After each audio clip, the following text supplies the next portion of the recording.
అందరికీ నమస్కారం. మీ అందరికీ ఎమర్జెన్సీ అలర్ట్ వచ్చిందా? క్యాటలిస్ట్ ఎస్పీ ఛానల్లో పెడతాను మెయిన్ వీడియో. అందులో స్క్రీన్ రికార్డింగ్ పెట్టాను, మొత్తం పెడతాను. ఈరోజు బంగారం, వెండి, ప్లాటినం ధరలు. ప్లాటినం దూసుకెళ్ళిపోయింది. 2280 రూపాయలు పెరిగింది 10 గ్రాములకి. 60,550 రూపాయలుగా ఉంది ప్లాటినం 10 గ్రాములు.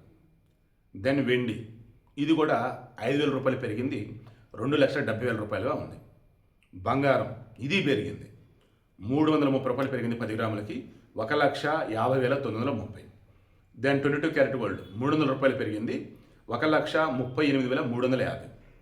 దెన్ 18 క్యారెట్ గోల్డ్ 250 రూపాయలు పెరిగింది, 1,13,200 రూపాయలు. సో ట్రంప్ వచ్చేసి యుద్ధం ఆపాను అంటున్నాడు, బట్ మందుగుండు సామాగ్రి వచ్చేసి ఏకంగా టన్నుల కొద్దీ ఇజ్రాయెల్కి పంపాడు. ఇదొకటి ఇట్లా ఉంటే ఈ ఇరాన్ యుద్ధం అయిపోయింది, నెక్స్ట్ క్యూబాని ఆక్యుపై చేస్తున్నాడు.